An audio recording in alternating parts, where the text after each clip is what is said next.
Hello friends, I would like to invite my YouTube channel Rambo class. Today we are going to discuss UP Trade Graduate Teacher Social Studies previous question paper 2015। बच्चे देखिए जो exam बच्चों conduct हुआ 2015 में हुआ था, 2015 में हुआ था, और ये इसके जो फॉर्म फिल हुए थे बच्चों 2013 में हुए थे। यूपी टीजीटी का एग्ज़ाम है बच्चों। तो पेपर क्वेश्चन पेपर है, इसको हम सॉल्व करेंगे। इसमें देखेंगे कितने सारे क्वेश्चन हैं और किस टाइप के क्वेश्चन हैं जो पूछे जाते हैं बच्चे। ठीक है स्टूडेंट, तो हम आज इन सभी क्वेश्चन को डिस्कस करेंगे। बड़े ही अच्छे ही ऑथेंटिक बच्चों मटेरियल है, ठीक है। और कई बार ऐसा होता है एग्ज़ाम में काफ़ी सारे क्वेश्चन इनमें से ही पूछ लिए जाते हैं, तो ठीक है स्टूडेंट, तो हम इनको बहुत अच्छे से डिस्कस करेंगे। ओके स्टूडेंट, चलिए क्वेश्चन नंबर 1 को हम देखेंगे। पहले हम इनको वन लाइनर टाइप में याद कर लेंगे, उसके बाद में जो हमारे 3 ऑप्शन जो बचेंगे उनको हम बुक में कॉपी में इसको सर्च कर करके ढूंढ करके ये किस चीज़ से रिलेटेड, उसके बाद में हम इसको वन लाइनर करके पढ़ेंगे। अभी हम इनको देखेंगे। देखिए एक बार क्वेश्चन नंबर 1 में ये यहाँ पे क्या पूछ रहे हैं। क्वेश्चन नंबर 1 में इन्होंने क्या कहा हुआ है, देखिए एक बार जूम कर लेती हूँ मैं हल्का सा। ओके, अब देखिएगा क्वेश्चन नंबर 1 में इन्होंने बताया हुआ है कि क्वेश्चन नंबर 1 में पूछ रहे हैं कि भागीलय, क्या बच्चों, भागीलय की मुद्राएं बच्चों निम्नलिखित से प्राप्त हुई। तो कहाँ से प्राप्त हुई हैं? नासिक से, कौशाम्बी से, गोदावरी या कृष्णा घाटी से, या फिर नर्मदा घाटी से। 4 ऑप्शन है बच्चों। तो इसका सबसे अच्छा और ऑथेंटिक बच्चों जो कमीशन ने माना है बच्चों वो नर्मदा घाटी माना, यही उसका आंसर है। ओके, इससे पहले हमारे क्वेश्चन 4 बच्चों, हाँ देखिए मैं आपको बताना भूल गई, जिसका पूरा जो ओवरव्यू है बच्चों, ये देखिए इस तरीके से होता है। मैं आपको एक बार दिखा देती हूँ। क्वेश्चन पेपर हमारा कुछ इस तरह से होगा। उसके अंदर 4 ऑप्शन जो होंगे हमारे, इसके अंदर हिस्ट्री, पॉलिटिकल साइंस और ज्योग्राफी, 3 या 4 में से पूछे जाते हैं। तो ये पहला क्वेश्चन है बच्चों। देखिए पहला क्वेश्चन है, यह मांग को निर्धारित करने वाला तत्व नहीं। ज्योग्राफी इसलिए पूछा हुआ है इकोनॉमिक्स में से, फिर सिविक्स में से पूछ लिया क्वेश्चन, उसके बाद में ज्योग्राफी में से इन्होंने सी क्वेश्चन पूछ लिया, और डी जो क्वेश्चन है बच्चों हिस्ट्री में से पूछ लिया। यानी कि हमें चारों सब्जेक्ट की थोड़ी थोड़ी इन्फॉर्मेशन होना चाहिए। ओके, ये देखिए क्वेश्चन नंबर 1 को हम पढ़ेंगे स्टूडेंट। देखिए क्वेश्चन नंबर 1 में इन्होंने कहा है यह मांग को निर्धारित करने वाला तत्व नहीं है। तो कौन सा नहीं है? व्यक्ति की आय, वस्तु की कीमत, संपत्ति या फिर वस्तु की लागत। ओके, तो देखिए इसका आंसर क्या सोचिए आप थोड़ा सा। तो इसकी यहाँ पर वस्तु की बात की गई, वस्तु की मांग की, ओके, ना कि वस्तु की कीमत की। तो वस्तु की मांग की बात की गई, तो इसका बच्चों राइट आंसर जो है बच्चों सी आंसर है। इसमें वस्तु की लागत की बात हो रही है। यानी कि यदि किसी भी वस्तु की मांग बढ़ती है घटती है तो उसमें वस्तु की लागत पर कोई भी असर नहीं पड़ता, और ये इसका तत्व नहीं है। ओके, आगे देखिए वोट जो है बच्चों ये किस तरह का अधिकार है। ये क्वेश्चन मल्टीपल टाइम हो चुका है, क्या बोलते हैं, मल्टीपल टाइम जो है रिवाइज हो चुका है, मल्टीपल टाइम एग्ज़ाम में आ चुका है, मैं इसको कई बार देख चुकी हूँ। तो ये बच्चों कैसा अधिकार है?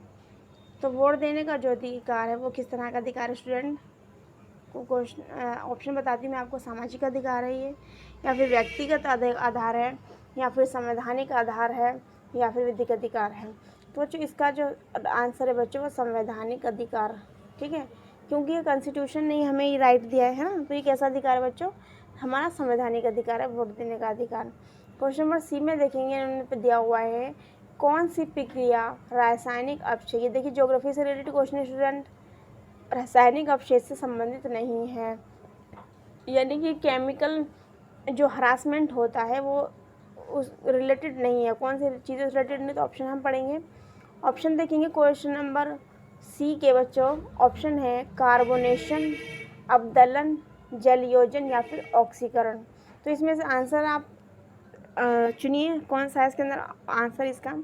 तो बच्चों इसके अंदर जो आंसर है बच्चों वो है अवदलन। क्या है बच्चों? अवदलन। क्वेश्चन हम दोबारा से देख लेंगे एक बार। इसमें ही पूछा था कि केमिकल जो हरासमेंट होता है, यानी कि रासायनिक प्रक्रिया जो है उसके अंदर अपचय होता है, उसमें से कौन सी रासायनिक प्रक्रिया अपचय से संबंधित नहीं है? कौन सी प्रक्रिया रासायनिक अपचय से संबंधित नहीं है? तो उसका आंसर हो गया बच्चों अवदलन। क्या? अवदलन इसका आंसर हो गया। ओके स्टूडेंट, यानी कि बी।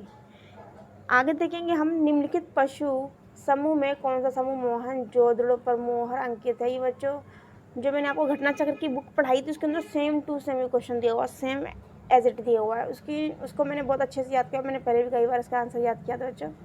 तो इसका जो आंसर है बच्चों व्याघ्र, गैंडा, भैंसा और हाथी। इसके अंदर आप कैसे याद कर सकते हैं इसको बच्चों? याद कर सकते हैं व्याघ्र मीन्स बच्चों यहाँ पर शेर की बात की गई। किसकी बात की गई? शेर की। उसके बाद में गेंडा, ये दोनों सेम साइज़ के हो गए। पावरफुल सबसे ज़्यादा क्या होता है? व्याघ्र यानी कि शेर होता है। उसके बाद में गेंडा दिया होता है, सेम साइज़ के हो गए। उसके बाद में भैंसा जो होता है अपने साइज़ में हाथी से कैसा होता है बच्चों? छोटा होता है। सबसे बड़ा कौन सा होता है? हाथी। तो अपने माइंड के थोड़ा सा इमेजेस बना करके इसको याद करेंगे। बहुत सिंपल और ट्रिक वाई है, याद कीजिए आप, आपको एग्ज़ाम में 100% सक्सेस मिलेगी। ओके, अब आगे देखिए। अब हिस्ट्री का पार्ट सेकंड, फर्स्ट में ये चारों हमारे सब्जेक्टों से रिलेटेड 4 क्वेश्चन हो गए, इसके आंसर हमें टिक करना है। सेकंड जो भाग सेकंड है बच्चों, उसके अंदर देखिए हमारा मेन सब्जेक्ट होगा, उसको हमें करना। तो मेरा मेन सब्जेक्ट बच्चों हिस्ट्री, तो हिस्ट्री का क्वेश्चन डिस्कस करेंगे। ओके स्टूडेंट, ध्यान से समझेंगे। देखिए मैं हल्का सा बड़ा कर लेती हूँ क्वेश्चन को। भागलिए की मुर्दाएं निम्नलिखित से प्राप्त होती हैं। तो किससे प्राप्त होती हैं? तो बच्चों वो होती है नर्मदा घाटी से। नर्मदा घाटी से क्या प्राप्त होती है बच्चों?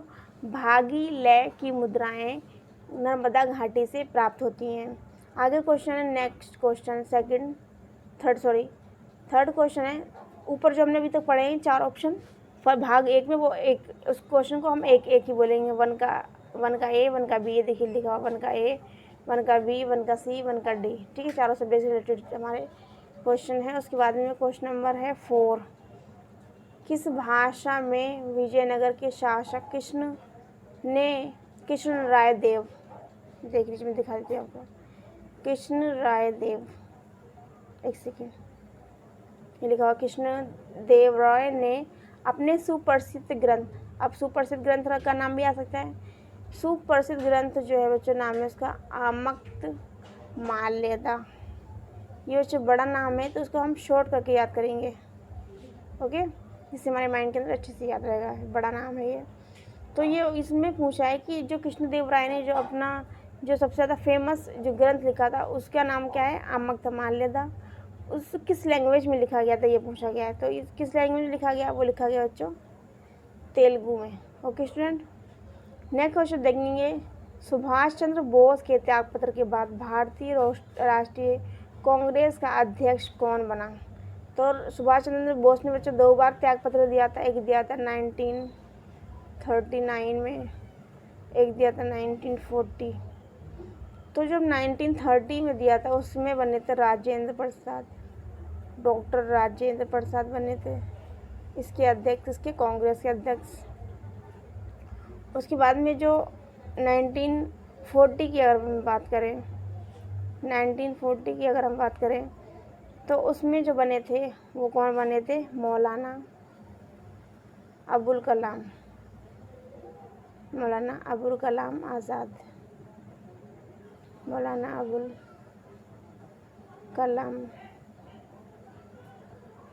कलाम आज़ाद। ओके स्टूडेंट, तो यहाँ पर इन्होंने डेट नहीं दी हुई है, इन्होंने पूछा नहीं हो कौन फर्स्ट वाले का 1939 का इन्होंने बताया, 1940 का बताया। तो हमें इसका आंसर जो है बच्चों वो 1914 के मुताबिक देंगे, क्योंकि लास्ट में ऐसा ही हुआ था। फर्स्टली इन्होंने कोई पूछा वो नहीं है डेट डिक्लेयर करके। तो हम इसको जो आंसर करेंगे बच्चों, देखिए इसका आंसर क्या करेंगे। इसका जो आंसर है बच्चों वो क्या होगा? सी। क्या होगा? सी इसका आंसर है। किसका? कि सुभाष चंद्र बोस के त्यागपत्र के बाद भारतीय राष्ट्रीय कांग्रेस के अध्यक्ष कौन बने? तो बने Maulana Abul Kalam Azad. Okay, next question देखेंगे स्टूडेंट। मिर्ज़ा राजा की मुगल पदवी किसे प्रदान की गई थी? तो किसको प्रदान की गई थी?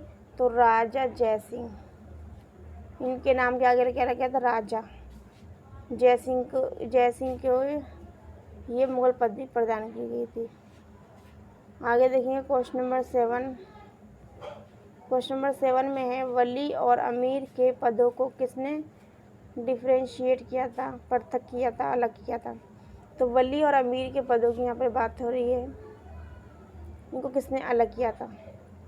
तो किसने अलग किया था देखेंगे यहाँ पर ऑप्शन में। देखेंगे पहला ऑप्शन है हमारा बलबन, सेकंड ऑप्शन है मोहम्मद तुगलक, अलाउद्दीन खिलजी, और फोर्थ ऑप्शन है हमारा गयासुद्दीन तुगलक। तो इसका सबसे बेहतर जो आंसर है बच्चों, जो कमीशन ने माना है वो उसको माना है मोहम्मद तुगलक। किसको? मोहम्मद तुगलक। कहीं कहीं पर मोहम्मद बिन तुगलक भी लिखा होता है, तो उसमें कंफ्यूज नहीं होना है। अकबर ने फर्जंद की उपाधि किसे दी थी? अकबर ने फर्जंद की जो उपाधि दी थी बीरबल को, या फिर मिर्ज़ा अब्दुल रहीम खान खाना को, मिर्ज़ा मनोहर शेखावत, या फिर राजा मान सिंह। तो राजा मान सिंह को क्या दी थी? फर्जंद की उपाधि किसने दी थी? अकबर ने। क्वेश्चन नंबर 9 देखेंगे। क्वेश्चन नंबर 9 में क्या लिखा हुआ है? दिल्ली सुल्तान ने हिंदू योगियों और मुस्लिम फ़कीरों से बातें की। वह कौन सा शासक था, कौन सा ऐसा सुल्तान था जिसने हिंदू योगियों और मुस्लिम फ़कीरों से बात की थी? वो कौन था बच्चों? तो वो थे मोहम्मद बिन तुगलक। देखिए यहाँ पे मोहम्मद तुगलक लिखा हुआ है। क्वेश्चन नंबर 7 के आंसर में बी में अभी मैंने पढ़ा है, और यहाँ पे लिखा है मोहम्मद बिन तुगलक। तो आपको मोहम्मद बिन तुगलक देख लीजिए एक बार, मोहम्मद बिन तुगलक या फिर मोहम्मद तुगलक में क्या करना है? कंफ्यूज नहीं होना है। ओके, क्वेश्चन नंबर नेक्स्ट देखेंगे। क्वेश्चन नंबर नेक्स्ट में क्या दिया हुआ है? 1857 में अंग्रेज़ों के विरुद्ध जिहाद का प्रचार किसने किया था?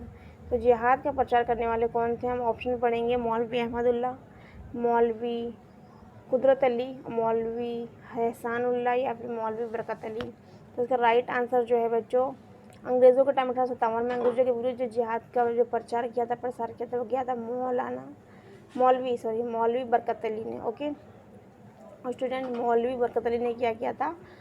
1857 में अंग्रेज़ों के विरुद्ध जिहाद का प्रचार किया था।